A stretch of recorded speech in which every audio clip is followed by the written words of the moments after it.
c'est-à-dire le logiciel PV System réservé pour les installations solaires.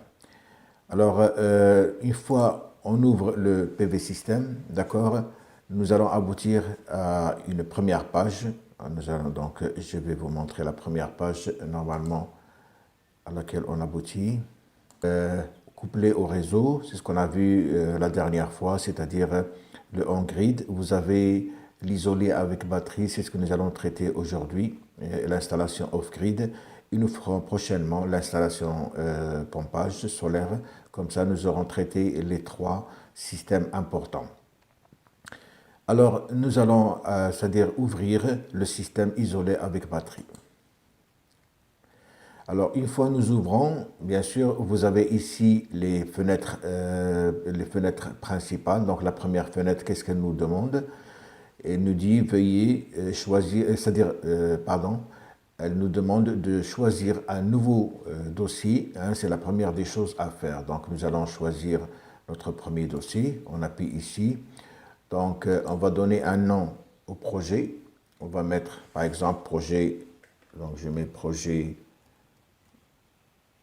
3, par exemple. Projet 3. Projet 3. Voilà.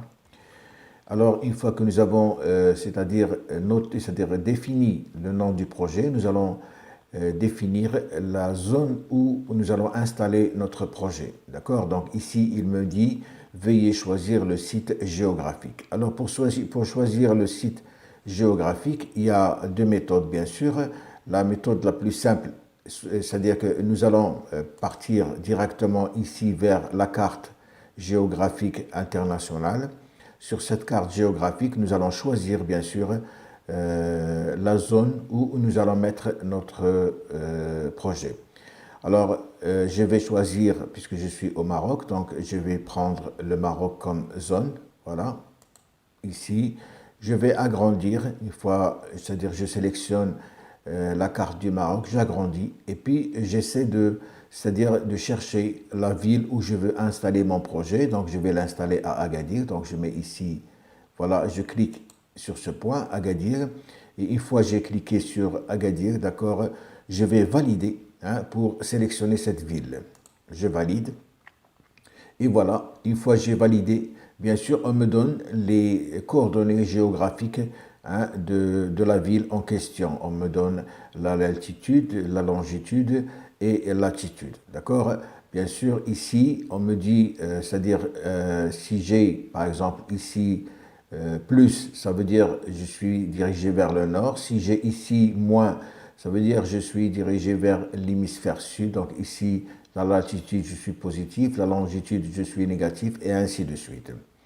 Alors, une fois, c'est-à-dire j'ai pris ces données, il faut que j'importe. Donc, il me dit ici, veuillez importer les données météo mensuelles. Donc, je peux les importer, par exemple, de Météo Nord, comme je peux les importer de la NASA, etc.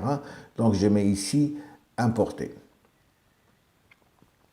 Bien sûr, il va m'importer, d'accord, ces données. Voilà. Donc, il m'a importé les différentes données, d'accord, météo de janvier à décembre pour la ville d'Agadir. Hein. Donc, ici, il me donne les radiations globales qui est en kilowattheure par mètre carré par mois. Je peux la mettre par jour. Je viens ici, d'accord, et j'appuie sur kilowattheure par mètre carré par jour. Il me donne les radiations en kilowattheure par mètre carré par jour, avec la moyenne annuelle, bien sûr. Les radiations diffusées horizontales, la moyenne également. La température moyenne à Agadir, donc 19,1 degrés, avec une température minimale.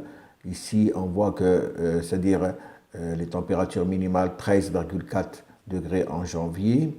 Il me donne la vitesse du vent, donc 3,2 mètres par seconde de moyenne, et l'humidité, par exemple, ici 66,6%.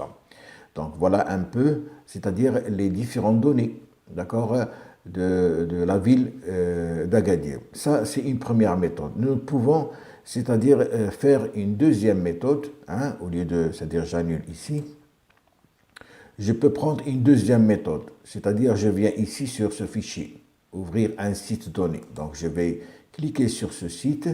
Ici, vous avez bien sûr les différents continents. Donc vous avez l'Afrique, l'Australie, l'Asie, l'Europe, l'Amérique du Sud. Donc vous allez choisir, c'est-à-dire le continent où vous êtes. Par exemple, moi je suis en Afrique, donc je mets Afrique. Et l'Afrique, bien sûr, il me donne les différentes villes, hein, les différents fichiers, les différentes villes avec les pays et la source de données. Donc je cherche Agadir. Hein, est-ce que voilà, Agadir, elle existe. Donc je vais tout simplement mettre OK. Je mets OK. Si toutefois vous n'avez pas trouvé votre ville ici, d'accord, vous n'avez qu'à marquer votre ville à ce niveau-là, d'accord, et vous mettez OK, et il va vous donner, d'accord, directement le nom, c'est-à-dire du fichier de la ville en question. Donc moi je mets OK. Voilà. Alors voilà, vous voyez ici, fichier météo Agadir, il a été importé. Hein. Donc météo nord, il importe tout. Donc pour voir un peu ce météo nord, donc je viens ici, je clique sur ce point de vue ici, et j'ai bien sûr toutes les données concernant Agadir. Hein. Donc ici les données synthétiques générales de la ville, tout ce que vous voulez savoir sur la ville d'Agadir. Alors, bien sûr, je peux bien sûr voir, donc je mets ici, exporter, voilà, je peux exporter le site météo, je peux voir le site météo, donc je mets ici, voir le site météo, voilà, il me donne, c'est-à-dire les coordonnées de la ville d'Agadir, comme on a vu tout à l'heure. Il me donne ici les radiations globales, comme on a vu tout à l'heure, avec la vitesse du vent, avec tout ce que vous voulez. Donc je peux aussi la mettre en kilowattheure par mètre carré par jour, c'est la même chose. Et ça, bien sûr, c'est la carte interactive qu'on a vue tout à l'heure. Donc je reviens ici, les coordonnées géographiques de tout à l'heure. Donc je ferme. Voilà, je ferme. Donc Agadir, il a été importé ici. Donc qu'est-ce qu'il me dit?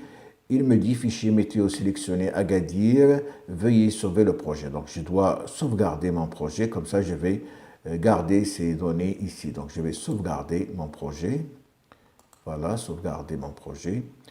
Maintenant, avant de passer au choix de l'orientation du plan, je vais définir les paramètres du projet. C'est important. Alors dans les paramètres de projet, bien sûr, je vais définir la température minimale de la ville, je vais définir la température maximale de la ville. Alors ici, bien sûr, les paramètres dépendants du site, la température de référence. Donc je vais prendre une température de base pour limite, d'accord, minimale. Donc ici, vous avez vu tout à l'heure à Agadir, donc la température minimale, c'est-à-dire 13,4 degrés. Donc je vais prendre une température ici minimale, par exemple, je vais prendre 5 degrés ici. Voilà, je prends 5 degrés, c'est le minimum. La température de fonctionnement maximale, donc ici, je vais garder 20 degrés. Et la température de fonctionnement à 1000 watts. Donc ici, je vais mettre 30 degrés, d'accord? Et la température de fonctionnement en été, hein, maximale, je vais mettre ici 40 degrés, par exemple, le maximum. Voilà les données, hein, que je viens de, c'est-à-dire,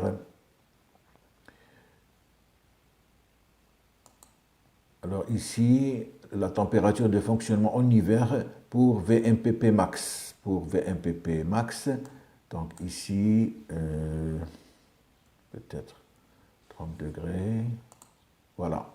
Donc j'ai pris 30 degrés, donc ici je n'ai plus de, c'est-à-dire de zone à cocher. Ensuite, qu'est-ce qu'il me dit? Autres paramètres de conception, le voltage du champ, donc tout ça, je vous laisse le soin de lire. Mais ce qui est important pour moi, alors la perte limite de surcharge de 3%, donc si vous voulez, c'est-à-dire la modifier, vous n'avez qu'à décocher ici, d'accord, vous allez la modifier. Sinon, vous avez, par exemple, je mets ici, voilà, par exemple, je vais mettre 2%, d'accord, par exemple. Hein. Si je veux revenir c'est-à-dire au pourcentage, c'est-à-dire par défaut du système, je coche ici, voilà, il revient à 3%. Donc je vais garder perte limite de surcharge 3%. Alors qu'est-ce qu'il y a ici? L'albédo. Alors l'albédo, c'est quoi? C'est-à-dire c'est la zone où vous vous trouvez. Par exemple, vous êtes dans une situation urbaine, donc l'albédo il est de 0,14 à 0,22. Par exemple, dans une zone où il y a de l'herbe, 0,19, 0,25, l'herbe fraîche, etc. Donc, c'est-à-dire c'est le milieu où vous vous trouvez, comment il est. Donc, nous, situation urbaine, donc on va garder, c'est-à-dire par défaut, le 0,20 qui est ici. Je continue, donc autre. Je regarde un peu ce qui est ici, autre limitation, limitation avec représentation de l'ombrage. Donc ici, je laisse tout ça comme il a été défini.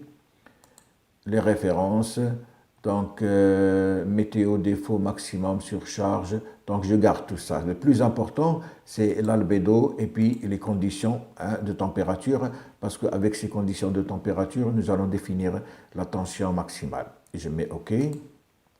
Voilà, je viens de définir les paramètres du site. On me dit de sauvegarder, d'accord, ces paramètres. Donc je vais mettre sauvegarder le projet, voilà, voilà, voilà.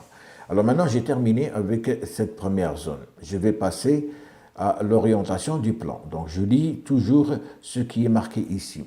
Alors, l'orientation du plan, je vais passer à la deuxième fenêtre qui existe ici. Alors, bien sûr, sur cette fenêtre, on me dit de définir l'orientation. Donc, je vais cliquer sur orientation, voilà. Quand je clique sur orientation, il me donne le type du champ. Est-ce que je vais choisir par exemple un plan incliné fixe ou bien un plan incliné orientable, etc. Donc moi, je vais travailler sur le plan incliné fixe. Et bien sûr, ici, vous avez l'inclinaison, donc 30 degrés. Vous pouvez la modifier par exemple. Regardez ici, si je mets mon curseur comme ça, pardon, voilà, je peux modifier l'inclinaison, d'accord. Je peux par exemple l'augmenter comme je veux, donc je peux c'est-à-dire la modifier, et je peux la modifier à partir d'ici. Donc je peux cliquer soit sur la flèche de dessus ou la flèche supérieure, donc je peux mettre, d'accord, l'inclinaison que je veux. Donc moi je vais garder 30 degrés d'inclinaison préconisée, et l'azimut bien sûr, ici je suis dirigé vers le sud, donc le soleil, c'est-à-dire il se lève de l'est de l'est vers de l'est vers l'ouest, d'accord. Donc il traverse le sud, donc tantôt ici et tantôt ici. Donc mon azimut il est dirigé directement vers le sud. Alors l'optimisation rapide, donc je peux faire une optimisation rapide pour une irradiation annuelle, c'est-à-dire je prends la moyenne de travail annuel, ou bien tout simplement donc ici je mets voilà annuel, donc voilà le point de fonctionnement ici. Si je mets l'été, voilà, donc le point de fonctionnement il change. Si je mets l'hiver, donc voilà la courbe, même la courbe, c'est-à-dire elle change. Donc vous voyez ici, ce qui est important, c'est, donc on va garder les radiations annuelles. Donc vous voyez ici, pour les radiations annuelles, donc nous avons un changement des valeurs qui sont ici. Donc la perte de rapport à l'optimum, il est de moins 0,1%. Le facteur de transposition, c'est-à-dire, ça c'est la différence qui existe entre, c'est-à-dire si j'ai un plan, c'est-à-dire, comment dirais-je, voilà, mon panneau il est à plat, d'accord, et le panneau il est, c'est-à-dire c'est la réception de rayons solaires, et le panneau, c'est-à-dire incliné à 30 degrés, hein, c'est cette différence. Alors, tout ça, vous pouvez, c'est-à-dire, vous approfondir, et comme j'ai dit la dernière fois, on va essayer d'approfondir un peu ces graphes lors des prochaines vidéos. Aujourd'hui, je vous montre tout simplement comment vous pouvez, c'est-à-dire, réaliser votre projet rapidement. Donc, je mets OK. Alors, les besoins de l'utilisateur ne sont pas définis. Avec un système autonome, vous devez définir les besoins utilisateurs. C'est-à-dire, l'orientation, elle a été définie. Donc, vous voyez, j'avais tout à l'heure un point rouge. Maintenant, il est vert. Ça veut dire que mon orientation, elle est définie. Maintenant, je vais passer à la définition des besoins utilisateurs. Donc, c'est-à-dire, j'actionne ce besoin d'utilisateur. Alors ici, dans le besoin utilisateur, bien sûr, c'est là où nous allons définir c'est-à-dire les différents, comment dirais-je, récepteurs que nous avons dans notre local. Nous allons définir l'énergie journalière et à partir de là, bien sûr, nous allons définir la puissance crête totale et définir les batteries, etc. Donc, on va commencer bien sûr par lister les différentes, comment dirais-je, les différentes machines que nous avons dans notre appartement. Donc, par exemple, les lampes LED que j'ai, je vais mettre ici. Par exemple, j'ai 10 lampes dans mon appartement. Voilà, j'ai 10 lampes dans mon appartement avec une puissance de 16 watts, par exemple. Voilà, une puissance de 16 watts. Alors, une fois, ces lampes, ils vont fonctionner pendant 4 heures par jour. Je mets 4 heures. Et automatiquement, bien sûr, il va me donner, voilà, il me donne, c'est-à-dire l'énergie consommée journalièrement.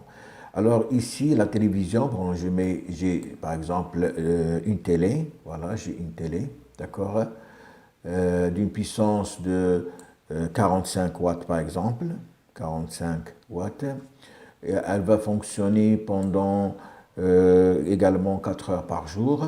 Voilà, je vais avoir une énergie journalière, d'accord, de 180 Wh. Alors je continue. Alors les appareils domestiques, je vais mettre que j'ai un, comment dirais-je, je vais mettre ici, voilà, les appareils domestiques. J'ai 2 appareils domestiques. Alors ici, je peux les citer par exemple. Ici j'ai je garde toujours appareil domestique, tout simplement, d'accord? Appareil, donc vous pouvez mettre le nom que vous voulez, appareil domestique. Je vous montre ici que vous pouvez, c'est-à-dire modifier les appellations que vous avez ici. Alors les appareils domestiques avec une puissance de 70 watts, pardon, 70 watts, donc les heures de travail par jour, ils vont travailler pendant 3 heures.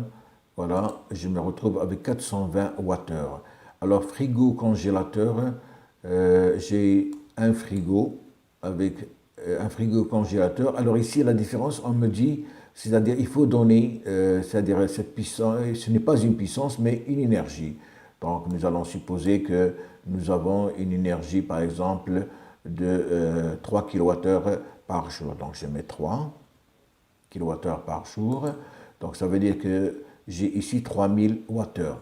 Alors, je peux ajouter, par exemple, ici, j'ai une machine, par exemple, à laver, machine à laver. Donc, je vais mettre ici, voilà, je peux mettre ici, voilà, machine à laver, comme ça. Donc, avec une puissance de 300 watts, par exemple. Le nombre de travail par jour, donc elle va travailler par jour, je prends une moyenne d'1 heure par jour. Donc voilà, elle me donne 300 Wh. Ajuster l'heure. Donc ici, je mets comme ça, je mets 1 heure. 1 heure par jour me donne 300 Wh. Autre utilisation, donc voilà, c'est tout ce que j'ai. Vous pouvez ajouter tout ce que vous avez comme utilisation ici. Bien. Je vous donne également, d'accord, consommation de veille 1 watt en total, c'est-à-dire pour 24 heures par jour, il ajoute 24 Wh de réserve. Je me retrouve avec une énergie journalière totale de 4564 Wh par jour, une énergie mensuelle de 136,9. Ça, c'est la consommation. Mais je dois définir également la distribution horaire. C'est-à-dire que je vais faire fonctionner ces machines, par exemple, c'est-à-dire durant la journée, à quel moment. Alors, par exemple, bon, les lampes. Les lampes, je vais les faire fonctionner à partir de 18 heures. Et on a mis, c'est-à-dire qu'on avait, comment dirais-je, pour les lampes, 10 lampes, d'accord, qui vont travailler pendant 4 heures. Donc, voilà. Je vais les faire travailler à partir de 18 heures. Donc, je vais sélectionner ici. Donc, vous voyez, vous appuyez avec la souris clic gauche et vous faites défiler ici comme ça, d'accord, pour sélectionner vos 4 heures. Donc, je vais les faire fonctionner de 18 heures à 22 heures. C'est un exemple. Hein. Sinon, bon, vous pouvez par exemple décocher ici. Voilà, avec le clic droit, je décoche, d'accord? Et donc, je vais les faire travailler de 19 heures, d'accord? Je continue, voilà, à 23 heures, par exemple. Alors, pour la télé, également, c'est 4 heures. Je vais la faire fonctionner à partir, c'est-à-dire de 19 heures également. Donc, je viens ici, je vais la faire fonctionner de là, par exemple, voilà. Clic gauche et je laisse la souris appuyée et je continue, d'accord, à sélectionner, voilà, 4 heures. Alors, pour les appareils domestiques, donc je vais faire fonctionner ces appareils domestiques. Par exemple, j'ai pris ici, pour les appareils domestiques, 3 heures par jour. Donc, je vais mettre, par exemple, je vais faire fonctionner pendant 1 heure ici, par exemple. Je vais les faire fonctionner pendant 1 heure, par exemple, ici, et 1 heure, par exemple, ici. Voilà. Ici, par exemple, voilà. C'est à vous de choisir, hein. Moi, je ne sais pas. Moi, je mets ça juste pour vous montrer un peu comment on fait. Alors, le frigo, on a mis ici, pardon, pour le frigo. Oui, il fallait, voilà, ici, le frigo, on va le faire travailler pendant 24 heures. D'accord? C'est bon. Pendant 24 heures, il ne s'arrête pas, le frigo, durant toute la journée. Donc, la distribution horaire, voilà, il travaille durant 24 heures, hein, pendant 24 heures. Machine à laver, la machine à laver, on a mis, alors la machine à laver, elle travaille pendant 1 heure par jour. Donc, on va choisir l'heure de travail de la machine, 1 heure, et là, je vais, donc ici c'est 2 heures, je vais mettre 1 heure tout simplement, voilà. Alors, pour décocher, vous appuyez sur la souris côté droit. Pour, c'est-à-dire sélectionner les heures de travail, vous appuyez sur la souris côté ici, côté droit, côté gauche, pardon, côté gauche pour désactiver, et côté droit, d'accord, vous laissez appuyer sur le côté droit et vous sélectionnez les heures de travail. Voilà. Donc ici, on vous donne un peu la répartition de la consommation journalière, comment elle est, d'accord. Ici, on voit par exemple, à 18 heures, nous avons la consommation maximale, entre c'est-à-dire 20 heures jusqu'à 23 heures, nous avons également une consommation qui est importante par rapport aux différentes heures de la journée. Alors, une fois que nous avons, c'est-à-dire réalisé tout ça, hein, on a réalisé tout ça, donc nous allons fermer, d'accord, voilà, on met OK, pardon, je mets OK, mais avant de mettre OK, on peut, c'est-à-dire sauvegarder ce que nous avons mis ici, on peut le sauvegarder, d'accord? Et c'est-à-dire dans une prochaine vidéo, si vous avez une vidéo avec les mêmes équipements, vous pouvez rappeler, d'accord? C'est-à-dire rappeler ces indications et ils vont directement être, c'est-à-dire mis sur votre ordinateur automatique. Donc ici, je mets OK, voilà. Alors, le besoin utilisateur, il a été défini également. Maintenant, je passe au troisième système, d'accord? Je vais le définir également. Donc, je mets système. Alors, je mets OK. Oui. Voilà. Alors, dans le système, qu'est-ce que j'ai? J'ai bien sûr, là où je vais définir, qu'est-ce qu'il me donne ici? Alors, le besoin journalier moyen, j'ai laissé ici, pardon, on doit modifier, parce qu'ici, il y a l'autonomie. Alors, le besoin, on va laisser ici, par défaut, 5%. Alors, si vous voulez savoir ce que c'est que ce PLOP acceptable, vous n'avez qu'à appuyer sur le point d'interrogation ici, hein, comme ça, par exemple. Il va vous emmener hein, vers, c'est-à-dire, comment dirais-je, un cahier où vous avez pratiquement toutes les spécifications de PLP. Donc moi, d'accord, je vous laisse le soin d'étudier tout ça. Ce qui m'intéresse le plus, c'est l'autonomie, parce que ici nous allons Pour nos batteries, nous allons prendre une autonomie de 1, d'accord, une journée, autonomie d'une journée, voilà, autonomie d'un jour de travail pour les batteries. Alors la tension des batteries, il me propose ici 24 volts. J'avais une énergie de 4000. Alors ici, la puissance, voilà, la puissance conseillée 1022 watts crête, c'est ce que j'ai. Donc automatiquement, je suis inférieur à 2000 watts crête. Donc la tension proposée, elle est de 24 volts. Hein, d'accord? Puisque je suis inférieur, ça c'est la tension des batteries, hein, 24 volts. Ici, la capacité conseillée des batteries, il me donne une capacité de 224 ampères-heure. Donc vous voyez, il a calculé la capacité des batteries, il a calculé la puissance du photovoltaïque conseillé, il vous a donné la tension, il a fait pratiquement tout ce dont vous avez besoin. Et bien sûr, une fois que j'ai déterminé l'autonomie, si je mets par exemple une autonomie de 2, hein, vous allez voir que l'énergie, la capacité des batteries va augmenter, la puissance des panneaux va augmenter, etc. Donc moi, je vais garder une autonomie de 1. Alors, une fois que nous avons déterminé, bien sûr, cette, comment dirais-je, cette partie de l'autonomie, nous allons voir ici définir le parc des batteries. Donc ici, on me dit de définir le parc des batteries. Alors bien sûr, vous pouvez trier les batteries selon leur tension, selon leur capacité, selon le fabricant. Donc moi, je vais garder selon la tension.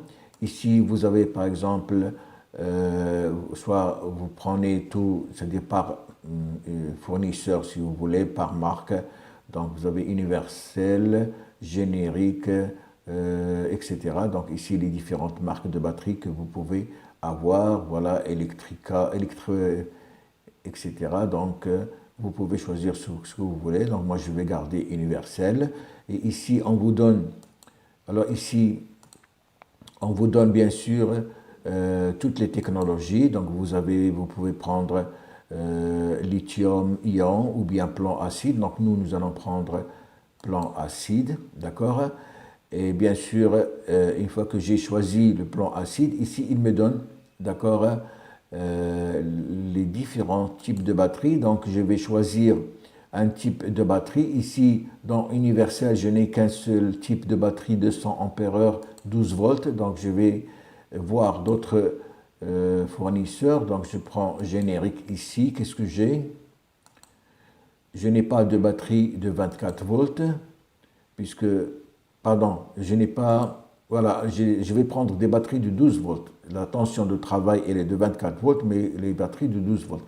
Donc j'ai une, comment dirais-je, une capacité de 224 ampères-heure. Donc je vais prendre des batteries, par exemple, si je prends les batteries de 100 ampères-heure, 100 ampères-heure, qu'est-ce qu'il va me proposer? Donc je prends des batteries de 100 ampères-heure, voilà. Qu'est-ce qu'il me propose? Il me propose deux batteries en série et il me propose deux chaînes de batteries en parallèle. D'accord? C'est ce qu'il me propose, comment dirais-je, le système. Si vous voyez que, par exemple, le nombre de batteries ne vous suffit pas, vous avez besoin de plus de batteries, vous n'avez qu'à, c'est-à-dire mettre, par exemple, je mets ici 3 batteries, d'accord? Voilà, une fois que je mets 3 batteries, bien sûr, vous voyez ici que cette case n'est plus cochée, hein? Automatiquement le nombre de batteries il va changer. Donc si vous voulez rester sur l'indication du système, c'est-à-dire du logiciel, vous cochez ici et il va revenir, hein, à la préconisation qu'il vous a donnée. Moi je vous conseille de garder les préconisations du système. Alors qu'est-ce qu'il me dit? Il me dit que le nombre total des batteries il est de 4. C'est normal puisque j'ai 2 batteries à mettre en série et j'ai 2 chaînes, donc j'ai 4 batteries à acheter. Alors la tension des batteries elle est de 24 volts, la capacité globale je suis à 200 ampères-heure, conseillé 224 ampères-heure, donc je suis sur 200 ampères-heure, c'est bon. Alors l'énergie stockée, c'est-à-dire la décharge, elle est de 3,8 kWh, le poids de la batterie, le nombre de cycles en décharge profonde, c'est-à-dire il est de 1200, il vous donne l'énergie totale stockée durant la vie de la batterie, 5082 kWh. Donc il vous donne un peu de tout. Et si vous voulez savoir les caractéristiques plus approfondie de votre batterie. Vous allez appuyer ici, ouvrir sur cette partie, et vous allez vous trouver ici avec, par exemple, les données de base. Les données de base, donc il vous donne le fabricant, il vous donne la capacité de la batterie, etc. Ici, vous avez le nombre d'éléments en série, c'est-à-dire les éléments de la batterie. Vous avez 6 éléments dans une batterie, la tension nominale 12 volts, la capacité, c'est-à-dire à C10 100 ampères-heure, c'est-à-dire que vous avez 10 ampères par heure. La résistance interne de 9,6 milliohms, la température de référence. Donc, il vous donne un peu de tout. Et alors, les indicateurs pour la batterie complète, l'énergie stockée, c'est-à-dire en décharge profonde, 80%. L'énergie stockée, c'est-à-dire totale, avec 1200 cycles, voilà cette énergie. Il vous donne un peu de tout, donc je vous laisse le soin de regarder un peu ces trucs. Alors les paramètres détaillés du modèle également, donc vous voyez ici, tout ça c'est des paramètres de la batterie. Il vous donne les différents graphiques, c'est-à-dire pour les gens qui veulent un peu approfondir, donc les types de graphiques, par exemple charge, décharge selon SOC, la tension de charge, par exemple, regardez ici, vous avez tous les types de graphiques, donc je vous laisse le soin de regarder tout ça. Et ça, c'est important pour les gens qui veulent, c'est-à-dire approfondir un peu leurs études. Mais pour les gens, c'est-à-dire qui veulent tout simplement choisir leur système, tout ça, c'est des trucs qu'ils peuvent regarder un peu plus tard. Ici, vous avez les dimensions technologiques, voilà les dimensions de votre batterie. Alors, une fois que j'ai choisi, c'est-à-dire, enfin, j'ai vu tout ça, donc je reviens, c'est-à-dire à la partie des batteries. Donc, pratiquement, j'ai terminé. J'ai terminé avec cette batterie. Ici, il me donne un résumé, d'accord, de ce que j'ai choisi, d'accord, jusqu'à présent. Donc, le besoin utilitaire domestique, la puissance moyenne, le pack de batterie, il me donne le champ photovoltaïque. Je n'ai pas encore défini ce champ, donc je vais le définir. Alors voilà, il me dit veuillez choisir le module photovoltaïque. C'est-à-dire dans cette partie, chaque fois que vous avancez dans votre projet, il vous donne un résumé de ce que vous avez réalisé. Alors maintenant, je vais bien sûr choisir le champ photovoltaïque. Et je viens ici, voilà le champ photovoltaïque. Voilà. Alors ce champ photovoltaïque, bien sûr, je retrouve ici le besoin journalier. Ça, c'est pour la batterie. Donc, le champ photovoltaïque, il me dit, voilà, le plan que j'ai choisi, c'est un plan incliné fixe. L'inclinaison que j'ai pris, 30 degrés, l'azimut 0. Alors, la puissance nominale désirée, 1032 watts-crête. C'est cette puissance qu'on a trouvée auparavant. Ça, c'est la puissance des panneaux. Alors, vous pouvez bien sûr partir à partir de cette puissance, ou bien vous avez une surface donnée. Donc, vous voulez, c'est-à-dire voir sur cette surface, vous pouvez installer combien de panneaux. Donc, nous allons partir sur la puissance watt-crête qui nous a été proposée. Alors, bien sûr, ici, il vous demande de sélectionner, c'est-à-dire le module photovoltaïque. Alors, ici, vous avez pratiquement tous les modules, ou bien les favoris, les disponibles. Donc, vous pouvez prendre, donc moi, je vais prendre tous les modules, d'accord? Et ici, il vous dit, vous choisissez, par exemple, le fournisseur, c'est-à-dire la marque. La marque, donc, on va prendre, par exemple, la marque Solar. Il vous donne ici, c'est-à-dire, il vous propose un panneau, c'est-à-dire de 250 watts, monocristallin. Donc ça, c'est la proposition. Mais vous pouvez choisir les panneaux que vous voulez, d'accord, avec la puissance crête que vous voulez. Alors si vous voyez ici que vous voulez un panneau inférieur à 250 watts crête, vous n'avez qu'à choisir, c'est-à-dire un autre type.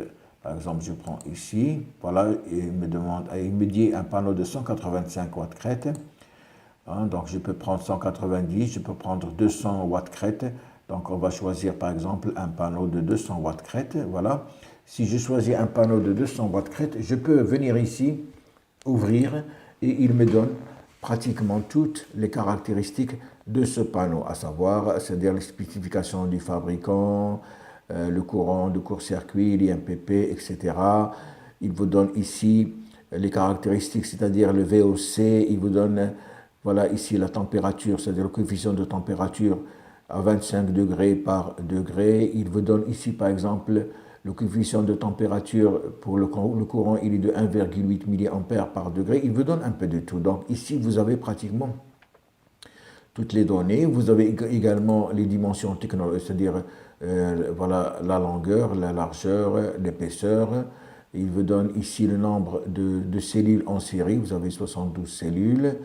Un peu de tout. Donc, vous n'avez qu'à regarder tout ça. Alors, les paramètres du modèle, voilà, ici, vous avez par exemple la courbe courant, d'accord, sur tension. Vous pouvez, courbe puissance sur tension, la courbe, la référence, c'est-à-dire l'efficacité, d'accord. Donc, tout ça, vous pouvez le regarder à l'aise.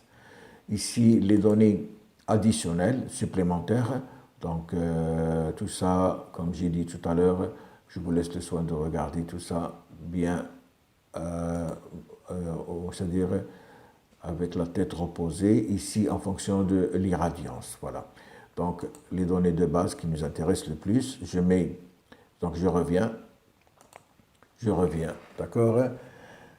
Alors, une fois que j'ai choisi mon panneau, qu'est-ce qu'il me donne? Il me donne, c'est-à-dire le VMPP à 40 degrés, 33,7 et le VOC à 5 degrés. Vous voyez ici, ce sont les températures que nous avons choisies au départ. Donc, on a pris une température maximale de 40 degrés, une température minimale de 5 degrés. Donc, il me donne, il a fait le calcul des différentes tensions pour d'accord, pour ces températures. Alors ici, je me retrouve bien sûr avec, voilà ce qu'il me donne comme comment dirais-je, comme préconisation. Il me dit qu'il me faut mettre un module en série, d'accord, et avoir 5 chaînes de ce module. Donc ici, c'est-à-dire que j'ai 5 modules. Je dois acheter 5 modules que je vais mettre sur une surface de 6 mètres carrés. Alors bien sûr, vous devez regarder, c'est-à-dire toujours ce que vous avez ici, c'est important, la puissance nominale du champ 1 kW crête. Ici, j'ai 1,032, donc je suis, c'est-à-dire c'est bien. La puissance max de fonctionnement, il est de 1 kW. Donc vous devez toujours regarder cette partie parce qu'elle doit correspondre un peu à ce que vous avez ici. Les radiances, donc il me donne ici le courant IMPP, c'est-à-dire dans les conditions standards, et ça c'est important, d'accord? C'est-à-dire c'est la tension à 5 degrés, la tension à 30 degrés et la tension de fonctionnement à 24 degrés. Alors qu'est-ce qu'il me dit ici? Veuillez choisir le modèle du régulateur. Donc nous allons choisir le modèle du régulateur, donc le régulateur il est là. Donc nous allons bien sûr prendre, comme tout à l'heure, la marque du régulateur. Vous devez choisir ici le mode d'opération. Est-ce que vous voulez un couplage direct, convertisseur MPPT, convertisseur DC-DC? Donc nous allons prendre un convertisseur MPPT. Voilà. Si on prend le convertisseur MPPT, qu'est-ce qu'il m'offre? Il me dit vous devez choisir un MPPT de 1000 watts, 24 volts, 46 ampères courant d'entrée, 24 ampères. Donc, les paramètres de fonctionnement du régulateur universel seront automatiquement ajustés selon la propriété du système. Voilà, vous pouvez accepter ce régulateur comme vous pouvez, par exemple, modifier, c'est-à-dire ce régulateur en changeant ici la marque. Par exemple, si je prends AEG Power, donc il me propose ici un régulateur 1600 watts, donc c'est à vous de voir. Donc, moi, je vais garder c'est-à-dire, pardon, je vais garder, voilà, générique, je vais garder le générique de tout à l'heure. Il me propose un MPPT de 1000 watts et comme j'ai une puissance crête de 1032, c'est bon. Ici, je peux regarder, comme tout à l'heure, je vais regarder un peu ce que j'ai. Alors, le régulateur, le modèle universel contrôle, le nom du fichier, etc. Donc, régulateur universel par défaut. Il me donne ici les différentes caractéristiques électriques, le courant de charge 45 ampères, le courant de décharge. Bien sûr, ça, on va prendre c'est-à-dire un onduleur hybride. Et cet onduleur hybride, il intègre le régulateur MPPT. Donc nous allons travailler avec l'onduleur hybride 1000 watts. D'accord? Alors, donc ici, il vous donne un peu les différentes caractéristiques. Alors, vous pouvez, c'est-à-dire naviguer un peu sur ces trucs-là, le seuil, on vous donne le déclenchement maxi, l'enclenchement, donc tout ça, c'est la température batterie 20 degrés, donc pas mal de données ici. Alors, le convertisseur MPPT, donc voilà, donc ça c'est, comme j'ai dit tout à l'heure, nous allons prendre un onduleur hybride. Alors sur ce convertisseur MPPT, la tension MPP minimale elle est de 20 volts, la tension MPP maximale 50 volts, la tension du champ 51 volts, la puissance du seuil 8,7 ampères. Alors la tension de sortie nominale 24 volts, la puissance de sortie 800 watts. Donc on vous donne toutes les caractéristiques ici, d'accord, de votre convertisseur MPPT. Alors le profil d'efficacité, bien sûr, on vous donne la courbe d'efficacité. Alors l'efficacité maxi 97%, donc c'est bien. C'est un onduleur avec 97% de rendement, chose qui est bien. D'accord? Alors autre donnée, donc je vous laisse le soin de regarder tout ça. Donc je reviens, j'annule ici. Donc je viens de choisir, d'accord, le champ photovoltaïque, je viens de choisir mon régulateur. Donc si je prends, c'est-à-dire les données que m'a proposé, c'est-à-dire le logiciel, vous voyez ici, je n'ai plus de message, ça veut dire que mon logiciel, il est bon. C'est-à-dire mon choix, il est bon. Il a fait un bon choix pour moi. D'accord?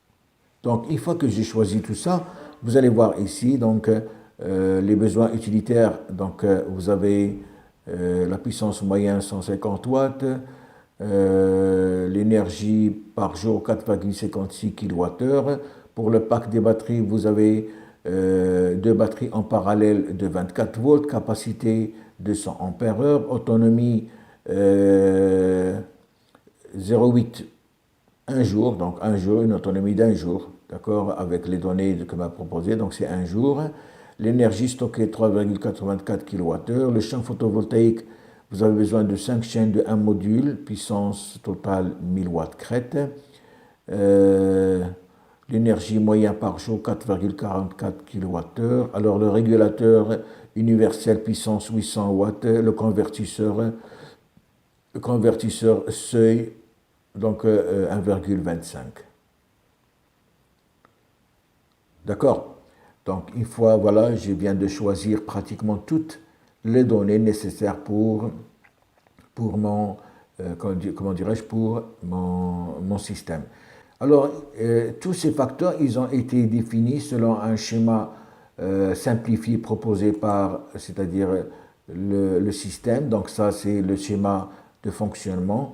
Vous avez, c'est-à-dire les panneaux photovoltaïques et vous avez votre régulateur, c'est-à-dire l'onduleur en grid, pardon, l'onduleur hybride.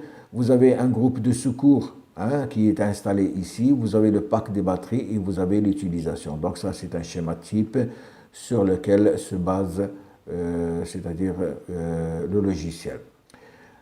Bien, alors une fois que nous avons réalisé tout ça, donc je vais mettre OK. Voilà. Donc ici, j'ai défini l'orientation, j'ai défini le besoin du système, j'ai défini le besoin utilisateur, pardon, j'ai défini le système. Ici, les pertes détaillées. D'accord? Donc je vais regarder ici les pertes détaillées. Donc sur cette page, vous avez les différents paramètres thermiques, d'accord, c'est-à-dire de votre système. Vous avez les pertes ohmiques, d'accord, c'est-à-dire la résistance des câbles globale. Vous avez les pertes aux conditions standards. Alors ici, le calcul détaillé. Voilà.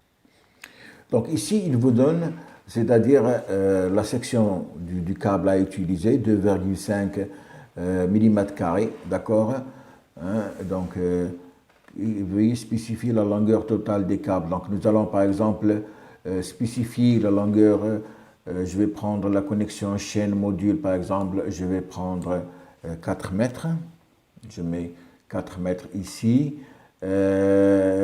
Ici, je vais mettre 2 mètres, par exemple. Voilà. D'accord?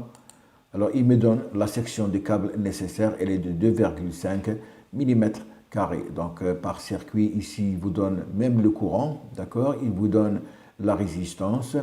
Alors, le global du champ, donc la résistance en milliohms hein, pour les 5 chaînes. Résistance du câblage, etc. Donc, il vous donne un peu de tout. Hein. Donc, il a calculé la section de câble pour vous et il vous donne un peu les différents, comment dirais-je, paramètres pour ce câble. Alors, ici, bien sûr, si je mets schéma, d'accord, voilà le schéma qu'il vous propose. Il vous propose donc 5 batteries montées en parallèle. Hein. Ici, vous avez la boîte de jonction donc via le régulateur, via la batterie, bien sûr, et les batteries, et l'utilisation. Donc ça, c'est le schéma qu'il vous propose. Donc vous voyez qu'il vous donne même le schéma de branchement hein, de vos panneaux avec la batterie, etc. Hein, d'accord? Donc, je reviens un peu. Donc ici, comme j'ai dit tout à l'heure, vous allez pouvoir, d'accord, naviguer ici et puis voir un peu ce qui existe sur le, comment dirais-je, sur votre logiciel. Alors ici, je regarde conducteur. Alors les conducteurs propriétés spécifiques, il vous donne ici par exemple les sections de câbles avec le courant maximum, la résistance, etc.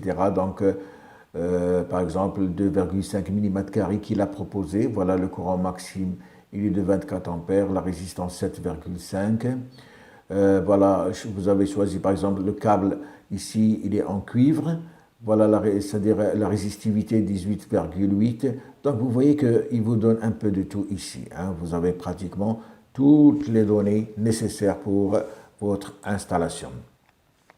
Alors une fois que nous avons regardé tout ça, donc on va revenir ici sur les paramètres, je mets OK, d'accord, pour sauvegarder tout ça, je mets OK.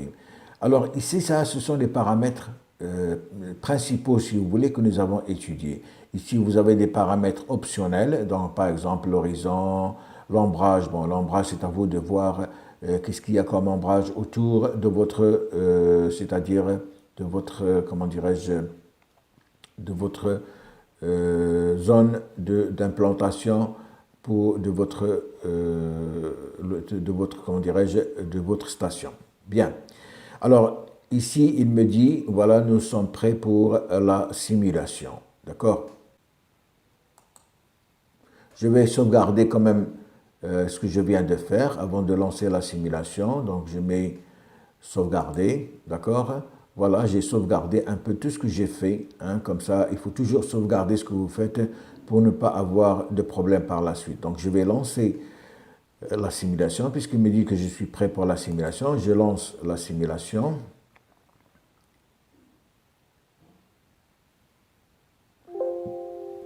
Voilà, j'ai lancé la simulation. Alors ici, il me donne pratiquement toutes les données hein, de mon projet. Tout ce que j'ai fait tout à l'heure, il se trouve inscrit ici sur cette zone. Alors, je vais bien sûr sauvegarder, d'accord, cette simulation. Je vais la sauvegarder. Sauvegarder. D'accord, je sauvegarde toujours ce que j'ai réalisé. Hein. Alors, une fois que j'ai sauvegardé, donc je vais fermer ici. Alors voilà, il me dit, vous pouvez tirer votre rapport. Hein.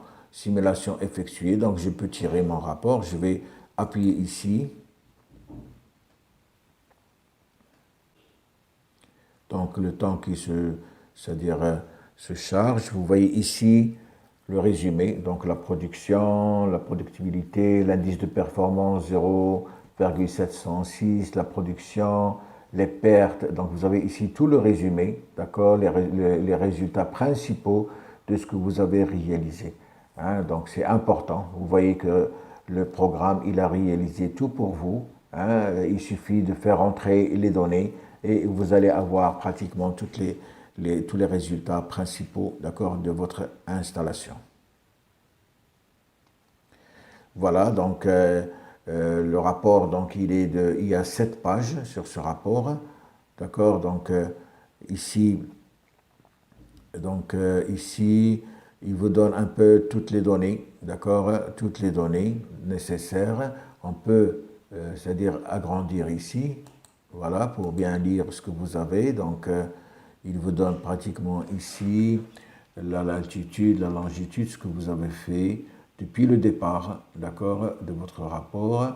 Ici, vous avez les paramètres, d'accord, de votre, c'est-à-dire photovoltaïque de 100 watts, crête qu'on avait choisi, 5 unités, la puissance STC 1000 watts, donc tout, hein, tout, vous avez tout ici. Et ce qui est bien pour les gens, par exemple, qui sont en train de réaliser comment dirais-je, des travaux pour d'autres clients, ils peuvent leur donner ce rapport, d'accord, détaillé pour montrer un peu, c'est-à-dire le calcul et le choix qu'ils ont fait. Ici, c'est important aussi de voir sur ce graphique, vous avez pratiquement, comment dirais-je, la production journalière. Donc ici, ce qui c'est-à-dire marqué ici, c'est l'énergie, c'est-à-dire journalier. Ici, c'est l'énergie perdue par les panneaux, etc. Donc, quand même, elle est importante.